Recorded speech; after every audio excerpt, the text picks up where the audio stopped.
Hello viewers, तो आज हम लोग कर रहे हैं क्लास 9 का चैप्टर 2 जिसका नाम है क्या हमारे आसपास के पदार्थ शुद्ध हैं। तो इसके बारे में हम लोग पढ़ेंगे।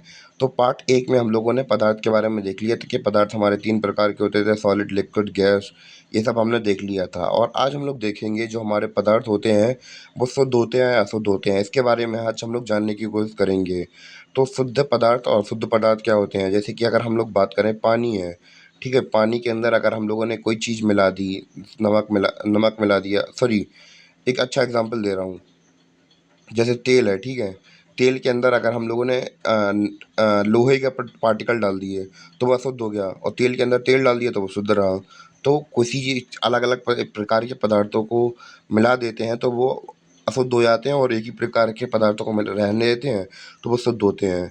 उम्मीद है कि आपको शुद्ध और अशुद्ध में अंतर समझ में आया हो। अब हम लोग बात करते हैं मिश्रण के बारे में। मिश्रण क्या होता है? मिश्रण एक या एक से अधिक शुद्ध तत्वों या यौगिकों से मिलकर बना होता है। क्लियर? तो इसमें एक या तत्व क्या होते हैं, हम लोग शुद्ध तत्वों के बारे में बात कर लेते हैं। तत्व जैसे कि जैसे हमारी दुनिया हर चीज़ किससे मिलकर बनी हुई है? तत्वों से मिलकर बनी हुई है। जैसे कि सोना हुआ, चांदी हुआ, या फिर दूसरे एलिमेंट हुए, हाइड्रोजन, ऑक्सीजन वगैरह। तो ये सब क्या है, हमारे आसपास सराउंडिंग में रहते हैं। तो ये क्या होता है? तत्व। तत्व और इनकी खास बात ये है कि इनके जो अणु होते हैं या फिर कण होते हैं वो एक ही प्रकार के होते हैं। और यौगिक क्या होते हैं? यौगिक ऐसे, मतलब यौगिक क्या होते हैं? यौगिक इसमें दो एक से ज़्यादा तत्व मिले होते हैं। जैसे कि पानी हुआ हमारा, जैसे पानी बना किससे होता है? हाइड्रोजन से, H2O से बना होता है। तो H मतलब क्या होता है? हाइड्रोजन, O मतलब ऑक्सीजन। तो दो से एक से ज़्यादा तत्व मिल जाते हैं और क्या बना लेते हैं? यौगिक बना लेते हैं। तो मिश्रण क्या होता है? मिश्रण एक या एक से अधिक शुद्ध तत्वों या यौगिकों से मिलकर बना होता है। मैंने तत्व भी बता दिया, यौगिक भी बता दिया। तो इनसे मिलकर बना होता है हमारा मिश्रण। और मिश्रण भी हमारे पास दो प्रकार का होता है। एक होता है समांगी मिश्रण और दूसरा होता है विषमांगी मिश्रण। समांगी मिश्रण क्या होता है? जिस मिश्रण की बनावट समान होती है, यानी कि इसे इंग्लिश में होमोजीनियस मिक्सचर भी कहते हैं। ऐसे सब्सटेंस जो कि हम लोग घोलें और अच्छी तरीके से घुल जाए और इन्हें अलग नहीं किया जा सके। मतलब इन्हें अलग, मतलब एक बिल्कुल सिमिलरली दिखने लगते हैं। जैसे कि अगर हम लोग बात करें, पानी के अंदर हम लोग शक्कर घोल देते हैं तो बिल्कुल पानी का शक्कर गायब हो जाती है, पानी में मिक्स हो जाती है। तो वो क्या है? हमारा समांगी मिश्रण है। जैसे जल में नमक या जल में चीनी का घोल, तो ये उसका उदाहरण है। विषमांगी मिश्रण क्या होता है? जिस मिश्रण में कण पृथक पृथक मालूम होते हैं, जिसे जैसे नमक में लोहे का चूर्ण तथा जल में तेल का मिश्रण। अब भैया जल के अंदर तेल डाल दो आप, तो वो मिल ही नहीं पाएगा, मिलता ही नहीं है। तो इसे हेटेरोजीनियस मिक्सचर भी बोलते हैं। तो इतना समझ में आया? जो अच्छी तरीके से घुल जाते हैं उन्हें समांगी बोलते हैं, जो अच्छी तरीके से नहीं मिल पाते उन्हें विषमांगी बोलते हैं। अब हम लोग बात करते हैं मिश्र धातुओं के बारे में। मिश्र धातु क्या होती हैं ये भी देख लेते हैं।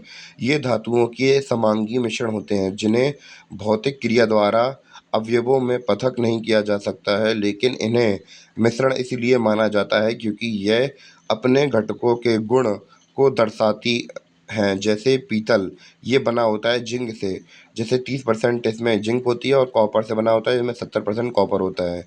अब भैया बात करते हैं विलयन के बारे में। तो सबसे पहले इसमें हम लोग बात करेंगे विलयक क्या होता है।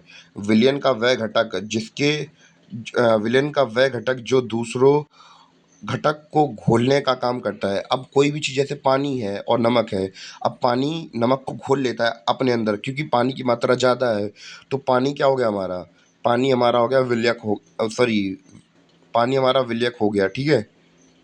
और कोई चीज़ जो घुल जाती है, जैसे नमक की मात्रा कम थी वो घुल गई किसके अंदर? पानी के अंदर। तो वो क्या हो जाएगा? विलय हो जाएगा। जैसे कि हम लोग बात करें, इसकी डेफिनेशन भी देख लेते हैं। विलयन का वह घटक जो विलयक में घुल जाता है। अब जो खुद घुल रहा है किसमें? दूसरी चीज़ों में। तो वो क्या हो जाएगा? विलय हो जाता है। उदाहरण चीनी या नमक। उम्मीद है कि आपको इसका समझ में आया हो। अब इसके एग्जाम्पल भी देख लेते हैं। जैसे विलयक और विलयन के एग्जाम्पल देख लेते हैं। जैसे विलय क्या हो गया? नमक हो गया या चीनी हो गया। विलयक क्या हो गया? जल हो गया। अब जैसे विलय क्या होता है? जो घुल जाता है, और विलयक क्या होता है? जो घोल देता है। अब पानी में शक्कर और नमक घुल जाते हैं ना, तो अब इसके विलयन देख लेते हैं। तरल में ठोस। अब ठोस क्या होता है हमारा? ठोस हमारा नमक या चीनी है, और तरल कौन है? जल है, ठीक है। तो इसलिए हम लोगों ने इसके विलेन का नाम क्या दे दिया? तरल घोल में ठोस, ठीक है। आयोडीन क्या होता है? नमक, सॉरी, आयोडीन और एल्कोहल। एल्कोहल लिक्विड होती है और आयोडीन ये भी तरल होती है। तो तरल घोल में तरल, कार्बन डाइऑक्साइड आदि। और ये विलयक क्या हो गया? विलयक में जल लिख लीजिए, सोडा, जल, कोक, तो इसका एग्जाम्पल हो गया। तो अब हम लोग बात करें तरल विलयन में गैस, तो जल के अंदर क्या हो गया? गैस आ गई, तो ये इसका एग्जाम्पल होगा। चौथा देख लेते हैं, ऑक्सीजन और नाइट्रोजन। वायु गैस में वायु का विलयन। अब भैया इसमें गैस से गैस हो रहा था, ऊपर वाले हमने देखा जल के अंदर हमने गैस डाल दी थी, और दूसरे वाले में देखा था तरल में तरल यानी कि लिक्विड में लिक्विड डलाया था, और पहले वाले में देखा था चीनी या नमक जल में डला हुआ था। तो अब ये चीनी और हमारा जल क्या हो गया? चीनी ठोस हो गया और जल क्या हो गया? तरल हो गया। इस प्रकार हमने अपना पहला पार्ट कंप्लीट कर लिया सेकंड चैप्टर का, और जो बाकी का सेकंड चैप्टर है तो हम लोग अगले पार्ट में निपटाएंगे। और मिलते हैं अपने अगले वीडियो में, तब तक के लिए बाय। और बाकी का पार्ट अगले पार्ट में आ जाएगा। उम्मीद है कि आपको समझ में आया हो।